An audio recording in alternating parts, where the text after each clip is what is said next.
Welcome to Divorce Law with Attorney David Badanes. Welcome to Divorce Law with experienced attorney David Badanes. David has extensive experience in divorce, child custody, child support, divorce mediation, as well as estate planning matters. David personally handles each client with the attention that they deserve. I am your host, Kevin Rosenquist, and today's episode is the child support puzzle, what New York parents need to know. David, welcome back. Welcome back. Thank you. How are you? I'm doing great. How are you doing? Good today. Very good. Awesome. Well, good to hear it. Well, let's chat about some child support issues here. We're gonna put together this puzzle. Can you start by explaining how child support is determined in New York State? Well, even though this seems like an easy question, it's a hard thing to answer because some people, of course, are, what people call on the books or a W-2 employee. And then some people, have a business or are not on the books, so to speak, or pay themselves. So that's where it gets complicated right from the start. But we'll just forget about that for just a second. You take your income, and again, we talked about this in another podcast. It's not your gross income. It's not your take-home pay. So again, you should see an attorney. And then how many children do you have? If it's one child, it's basically 17% of this income that's a little bit less than your gross income. 2 children, 25%. 3 children, 29%. 4 children, 31%. And 5 or more, 35%. So it's not as easy as people think it is, but generally you take it's not your gross pay, but it's your gross pay minus what you're paying Social Security and Medicare. That's where the percentages come off of. So that's a general rule. But even there's a cap in New York State, which is meaning that if the combined income of everybody is over $183,000 as of today, that's going to go up in about a year or so. The court doesn't have to go over that cap. So again, like many things in this area, it's not so simple. All I could think about when you were talking is I can't imagine having 5 kids. Well, there are not many, but I've had those cases, believe it or not. That's a lot of kids. A lot of kids. My parents had 5 kids. I know that's pretty rare these days, but yeah, so that's a lot. They never got divorced, but So how does the income of both parents affect the child support calculation? Very good question. I was actually a math major. We talked about this cap before. If the combined income is less than $183,000, which that number again is going to go up soon, the other parent's income doesn't really affect, and it's a reason why in terms of the math formula, I know most people don't like math, so I don't want to get into too much the weeds, in terms of the basic child support. And I know we're going to talk about other things, because there's basic child support and then paying for other things like child care and health care, et cetera, which I know we're going to go into later. So the way the math works, that person's income doesn't really affect it too much. If it goes over the cap, that's where, again, not that the formula changes per se, but it has a better effect. So again, it's hard to give a straight answer, so to speak. There are online calculators there that can help you figure this all out, by the way. But again, even there, you want to be careful and make sure an attorney's doing it, not you. Yeah.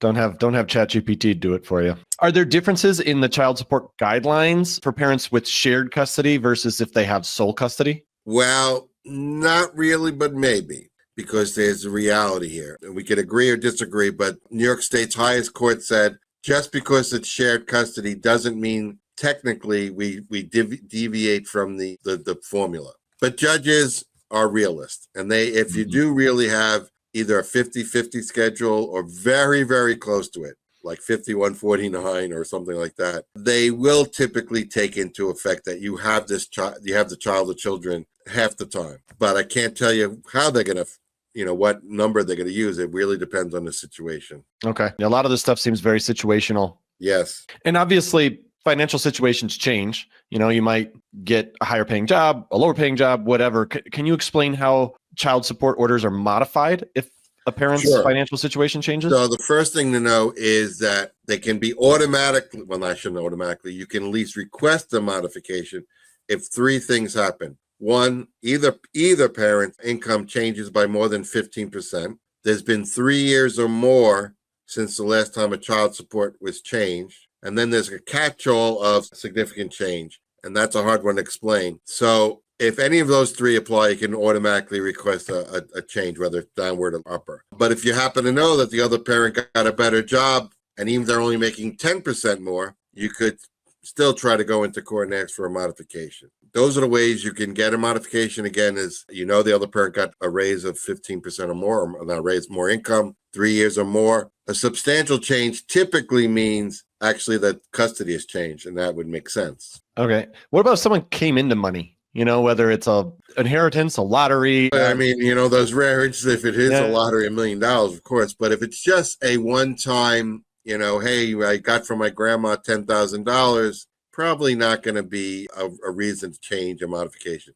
Right. But if grandma gave you millions of dollars, maybe that is very rare that all this happens. But yes, of course, yeah, it's a possibility. It's out there. I keep hoping that I'm going to win that. There you go. But got to start playing the lottery, I suppose. Right. So if a parent fails to pay child support, what legal actions can be taken? So you'd have to go to court, of course, and say, this parent, I have a child. First of all, you have to have an order saying they're supposed to pay child support. Let's say they're not married and no one's gone to court and the other parent's just not paying. Well, there's no court order saying that they should. They probably should be doing it, but if there's no court order, they don't technically have to do it.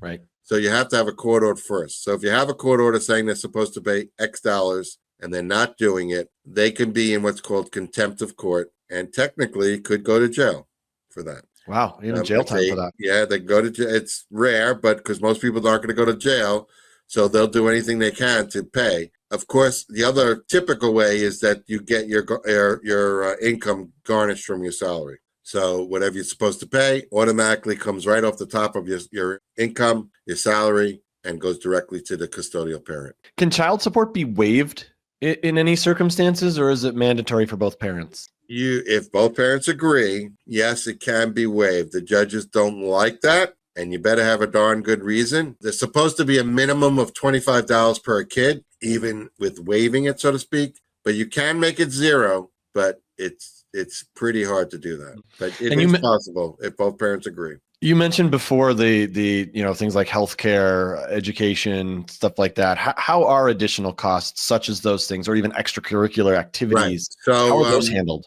Yes, attorneys call them the add-ons. I don't know if that's the technical term. I doubt that's what it says in the statute, but it does say that there are two other things that are mandatory. Healthcare expenses, meaning medical expenses, paying for your medical insurance, and also, let's say you have to go to a doctor or get a prescription. So that's where both parents' income really does come into play. So if I'm making $100,000 and the other parent's make it easy, $50,000, that's 2/3, 1/3, right? So if they have to pay for insurance, each parent would pay in that situation 2/3, 1/3. And the same for a prescription drug, or if they go to a doctor, there's a copay. So that's healthcare expenses. And then there's, people call babysitting or child care. If the child is young, and needs, you have to go to work and you need a babysitter or child care, that also has to be paid by both parents in the proportion of their income. Those are mandatory. You can waive out a tattoo, by the way, but, in terms of extracurricular, not mandatory. But let's say a child's been playing hockey for years and years and the parents get divorced. The judge is going to say, wait a minute, we're not going to take hockey away from this kid. You're both going to have to pay for it. Not mandatory, because not every kid plays hockey or basketball or baseball. Right. Even in those situations, let's say they're just playing hockey for fun. They're not really on a team. Well, the judge may say, well, I'm not going to make you pay for that either. So those extracurricular can be mandated, but it's not by law. It's by each situation. Okay. Yeah. Another one that's situationally dependent. Yeah. Makes sense. Right. And also, we didn't mention college. Oh, yeah. Yeah. Same thing. If either parent went to college, most likely a judge is going to say that they should pay something for the college as well. Okay. And is there a difference in how child support is calculated for parents who are married versus unmarried in New York? No. That's okay. No. Same formulas apply. There's really no difference. Sometimes at the college, that could be not mandated or paid for. And same with the extracurricular. If you're not married in those two situations, you may not have to pay for extracurricular or for college, depending, again, on the situation. Yeah. And it makes sense. Their extracurriculars make sense because they're trying to do everything they can to not disrupt the child's life, right? So if the kid's really into hockey, like you said, if they're a big time, they're in a marching band and they travel a lot, or they're doing this, they want to keep that going for sure. They want to make sure that they keep that going. Correct. Yeah. And the burden is on the parents to make sure that continues to keep going, or else the court's going to get angry, right? Yes. But no one wants an angry court. No one wants an angry judge. How can a parent request a modification if they need, if the needs of the child might change over time? Well, you go to court by presenting a petition to court saying that, for example, just using what you said, let's say they got divorced very young and they didn't know they were going to be such a great hockey or basketball player or marching band or whatever. And this is something that really should be paid for. You know, they got divorced when the child was 5 and now the child's 10, 12, 15, whatever. You could certainly bring that to the court's attention and say, this is something I just can't afford on my own. But you could see that the child is really something, I don't want to use the word prodigy, but something that the child really enjoys, needs, etc. And now that's a need that should be paid for. And I imagine like if both parents are cool with each other, then they just take care of that on their own. It doesn't have to be something that goes through the court, right?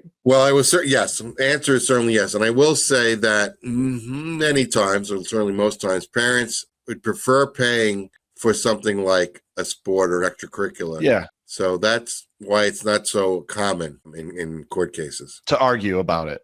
And again, I'm not trying to give people the wrong impression. You're not just going to get it just because you want it. Okay. Right. These are hard cases as well. I mean, basic child support and again, paying for healthcare and childcare, that's pretty much a given. But these extracurricular activities in college, especially if they're not married, is going to be a big mountain to climb. Yeah, and there's so many different nuances. I mean, I played hockey for a long time, and there's equipment, and there's travel, and there's league fees, and there's so many things that go into it. Like, do you have to break? Do you take everything and break it down? I mean, it's got to be very complicated to figure that out. If you're the one who wants to pay for it, yes, you have to go to court. Exactly everything you just said, because I've had those situations. It's not just, well, I have to pay whatever the fee is to register. Right. It's the equipment and maybe the training and the ice time and this. The travel. Big. You know, there's certain sports that are certainly much more expensive than other sports. And the better your kid is, the more expensive it gets. Probably. Yes. It definitely is. The higher level you play. Well, yes. Yeah, the more expensive it gets. I always joke, I'm like, I hope my son is just good, really good. Don't be too good. Don't be too good. What advice would you give to, parents who might be listening who are kind of struggling to navigate the child support dispute or enforcement in New York? Well, the usual advice, go see an attorney. Each situation is different. So, going to court by yourself is not a good recipe, and probably not going to be very good for you. Do a lot of people try to do it on their own in your experience? I would say more often when parents are unmarried. Absolutely. There's okay. I wouldn't say a lot, but I'd say a fair amount percentage. I've seen them, many, many times, but the other side is not represented by an attorney. They think they can just say, I need more money, basically. And that's not how it works. So they just kind of feel kind of like maybe a little cocky that it's going to be an easy sell. I'm not too sure I'd use the word cocky, but I think they think, well, my child needs it. I need it. The judge will agree with me, but that's how it works. But again, that's still a relatively small percentage, but more than you would think. Yeah. Complicated waters, no doubt about it. All right. Well, thank you for joining us on Divorce Law with Attorney David Badanes. To connect with David, visit dbnylaw.com.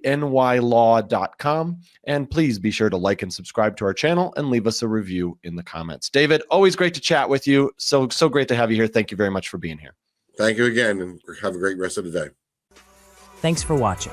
Be sure to hit that like and subscribe button and leave us a review in the comments.